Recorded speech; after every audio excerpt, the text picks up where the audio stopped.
Wow, what an absolutely beautiful morning. It's still pretty early. The sun hasn't quite peeked over the horizon yet, but there's just a beautiful pink and like peach glow. Absolutely stunning. Saw a beaver this morning. Wasn't able to film it before it swam away, but it was I could just hear it gnawing on a piece of wood here, and then it went swimming off with this little stick. But by the time I got my camera and brought it out, it was gone. Birds are going nuts, singing me a beautiful song. Doesn't get much better than this. Absolutely love it. Welcome back to another beautiful sunny day here at Paradise. It's a gorgeous day, nice and windy. Even though the sun's out and it's a blue, clear sky, it's still a bit chilly, which is perfect for keeping the mosquitoes down, as well as keeping cool while I'm working. And today I'm going to be carrying a lot of logs because I really hope to start laying in the foundation work with the logs for the cabin today and tomorrow as well, and hopefully we can get at least 4 logs high. I'm not going to have enough logs to completely rebuild the cabin how it was because, like you saw, some of them are rotted out, but I have been scouting out a few trees around the island. I actually cut one down a bit earlier with my dad. I'm just letting it sit there for a little bit, and then I'll collect those, and we'll try and source as many logs as we can from here on the island. But first of all, I just want to say thank you to all of you who have been leaving comments. I've never done this before, so having a lot of your knowledge that you guys have been sharing with me has really been a big help. One of them most recently was with cinder blocks. I hadn't really done much with them. When I didn't really think that there was like a specific way to place them. I guess I should have probably researched a little more on that beforehand, but I had the outside ones here originally facing upward, and then a lot of you guys left comments explaining to me why that's not very structurally safe. So I have them laying the correct way now. I still need to get those 2 level. These ones are fine and the back ones are fine. So all I need to do is level out these 2 and then fill the holes with gravel, which is all I have right now. And then we should be able to figure out what we need to do to start laying logs in. My original plan was to cut new logs, and then that way I can just trim them and shape them the way I need for the base, the ground base that goes around. But since most of the trees that I was able to harvest from here are a little bit thinner than the original ones, only slightly, but still, I think that I should put the thickest logs at the bottom and kind of work up rather than the other way around. So I'm going to use the already cut logs, which means I'll probably have to use like L4 and stuff on the bottom, which is totally fine. So I need to find the best way to trim those for the base, because those ones will already have notches at the bottom where they used to fit on top of another log, and now they won't need to fit on top of another log. They're just going to be straight on the cinder block. So either it'll fit on nicely or I'll have to do a little bit trimming, but we'll get there when we get there after we level these last few cinder blocks.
Alright, so another thing I'm going to be doing is cutting off all the nails that are on the old logs, the ones that I'm going to be reusing.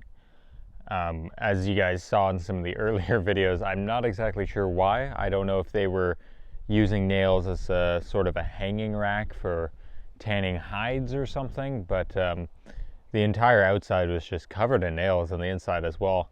I'm not sure why they needed that many, but either way, I'm gonna cut them all off.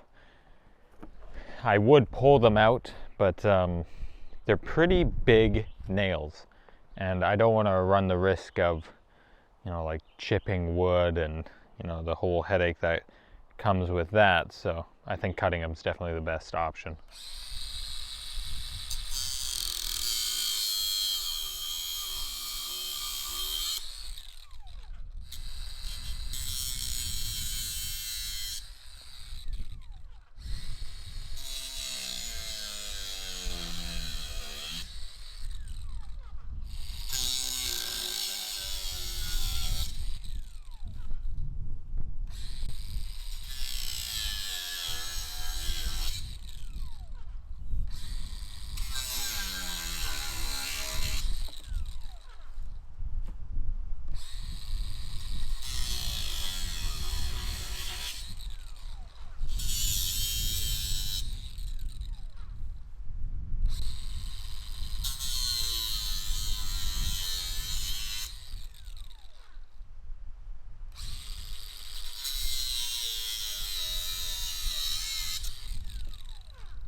I don't think you even need to cut it flat or anything. It's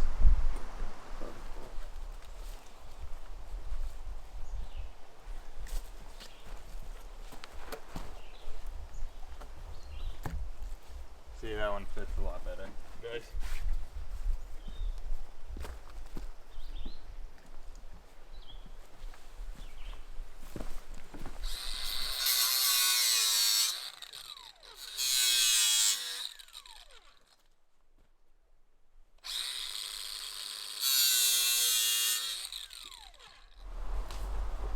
Your side has to be the front. Oh, really? Like, I don't think it matters. it doesn't matter, just It's not front.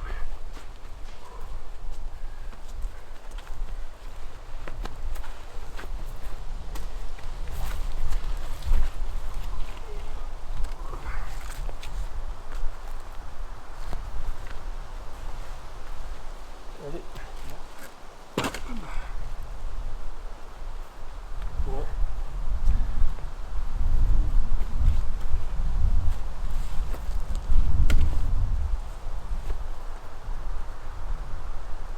how far back is it? Looks pretty good. Okay. Well, this was part 4. Oops, sorry. Caught in the nails.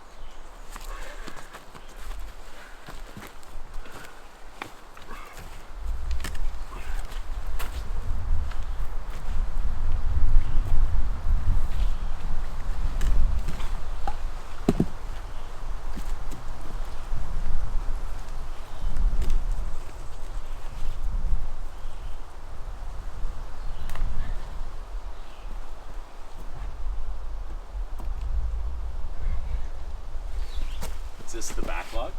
Yeah. Oh, neat. I'll shift side. Whew.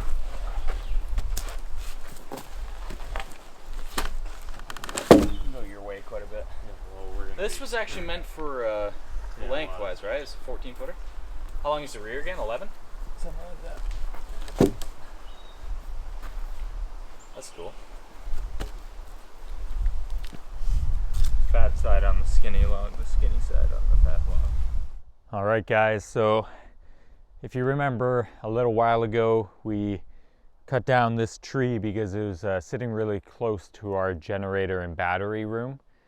And then it's been sitting for a couple weeks now, so it's a little bit lighter than it was, but it's still a pretty heavy log. And I'm going to be using this for the back wall because as you guys remember, when we first started taking this apart, there was no back wall at all.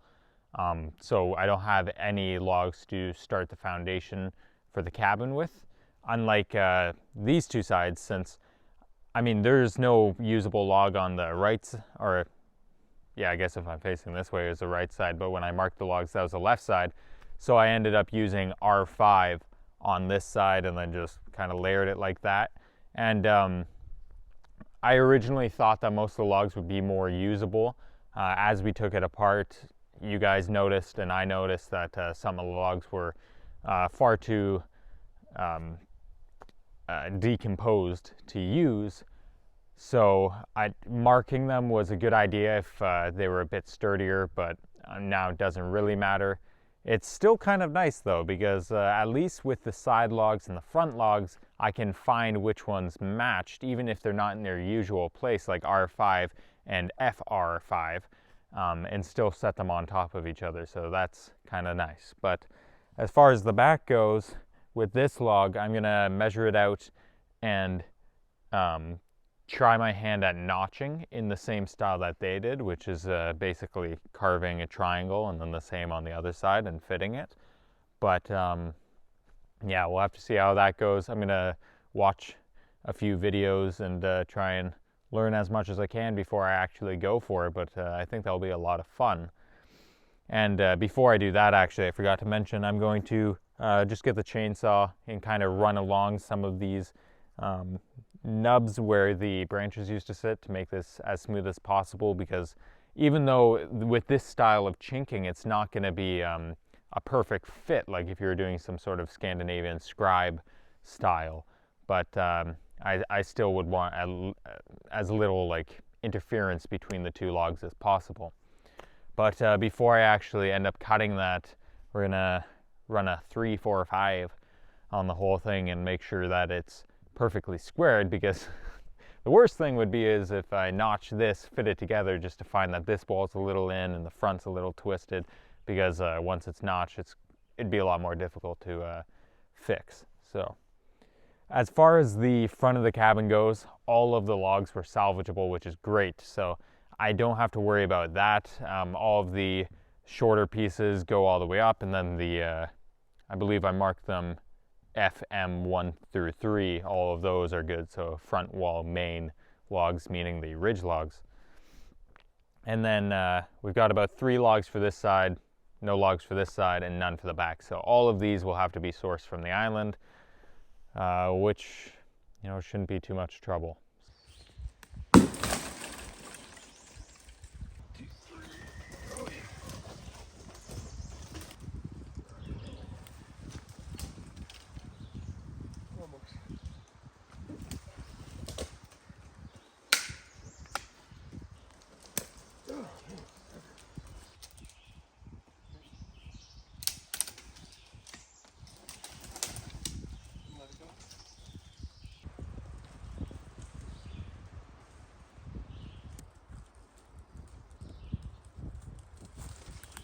One, two, three.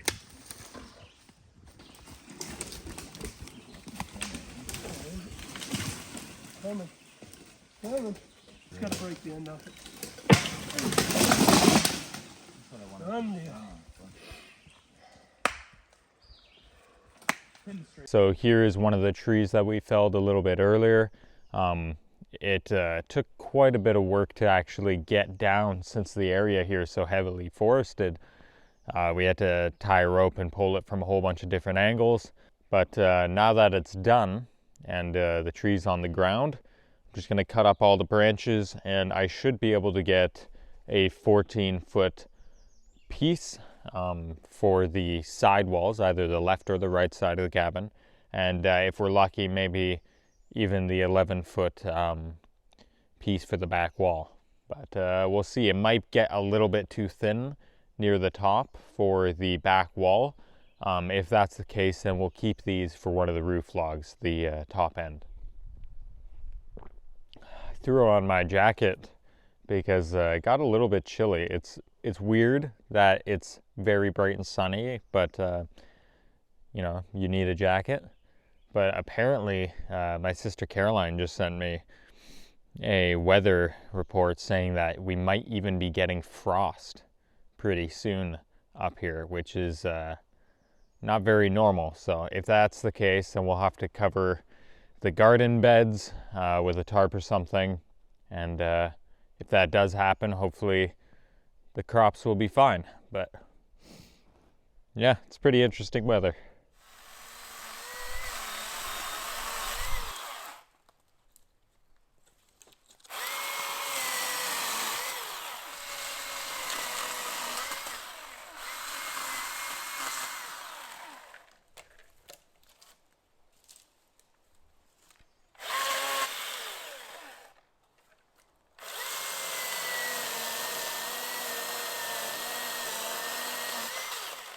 So usually this would go a lot faster if I was just cutting it up for firewood.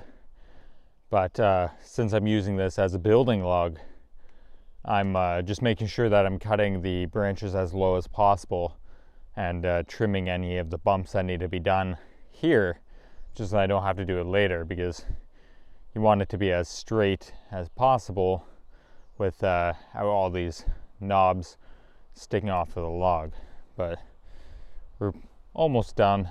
I probably won't even go all the way to the end, just since like the last 5 or so feet are unusable. That will just be used for firewood. But yeah, the log's looking good. I was pretty lucky to find this one. It's perfectly straight and really nice for the cabin.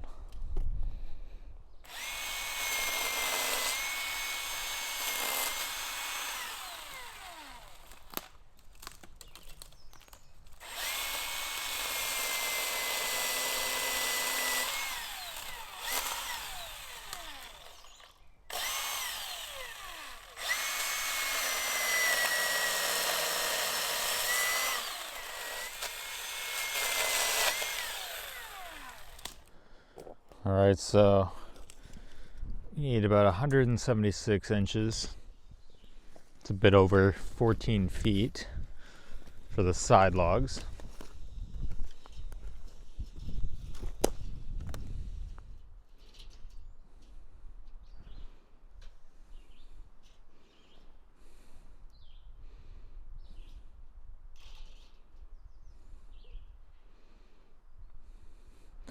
Right about there.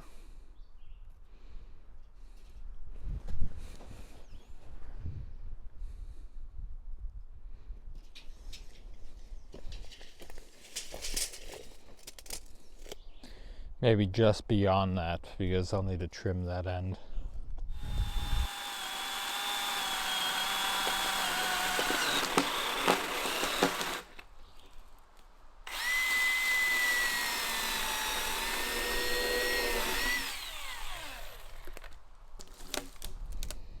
All right, so that's one wall on the right or left side. And grab the measuring tape and measure what's left. I mean, honestly, yeah, it's not quite. It was almost close enough to be another side wall, just a thinner one. Just under 14 feet, so if it was about 8 inches longer, it would have been usable, but this will just make a perfect backlog. Well, that's good to know. At least we can get 2 logs, or 2 wall pieces at least, from this one tree. It's really nice.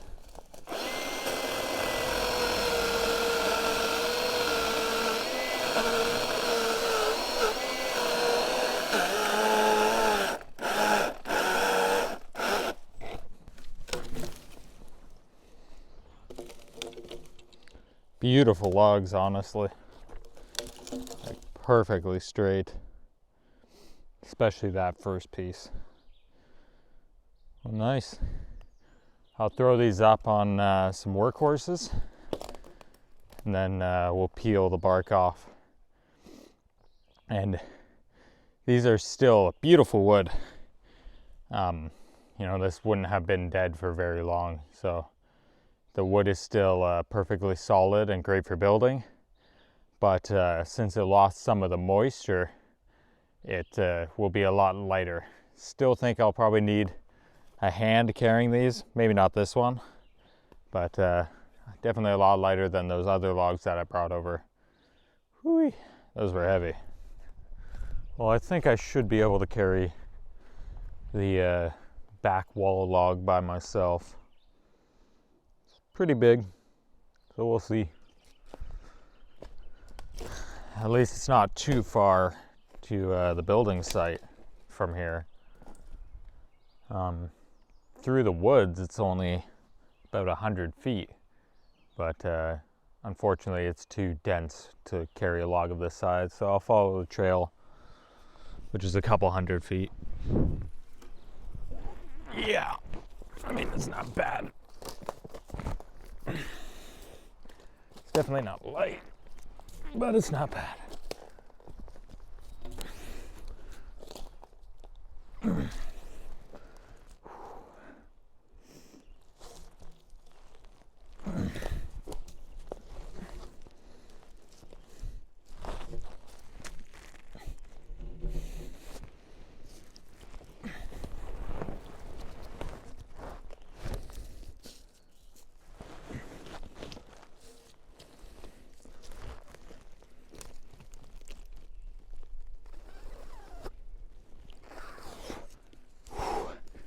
Wow, that was hard.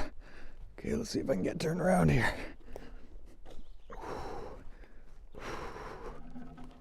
Okay.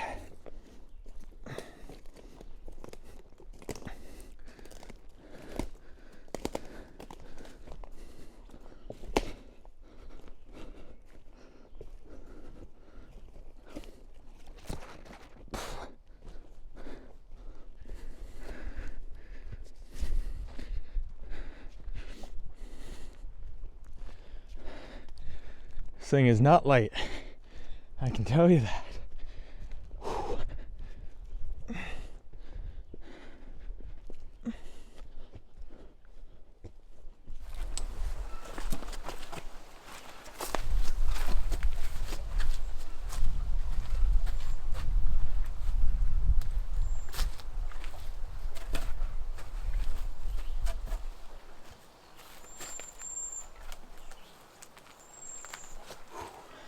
Once more onto the breach.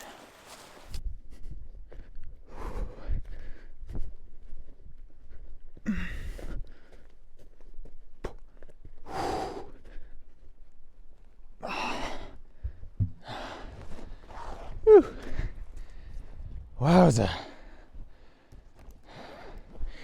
Heavy stuff. It's here though.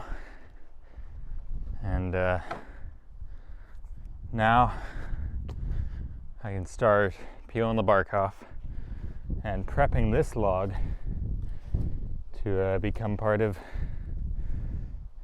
the blacksmith's forge. Whew. Here we go.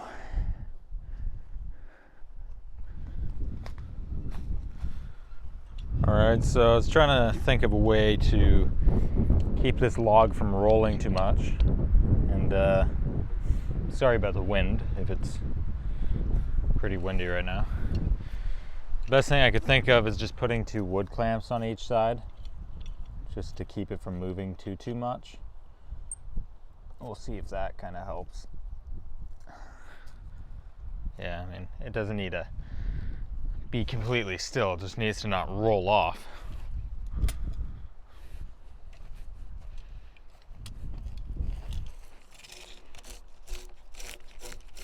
Yeah, that peels off nicely. I didn't know how well it would work with it being a partially dead log. It seems to work just fine.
Yeah, now it's all pretty hidden by a layer. Yeah. Spoiler. 3 feet across from each other, just a full crack through.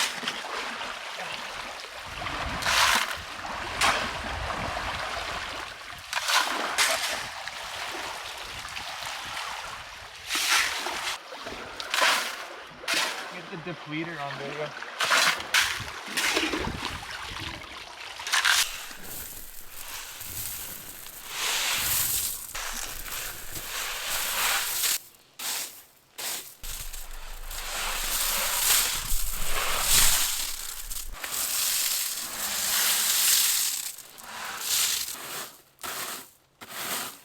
Isn't this nice? We got the whole gravel floor laid out.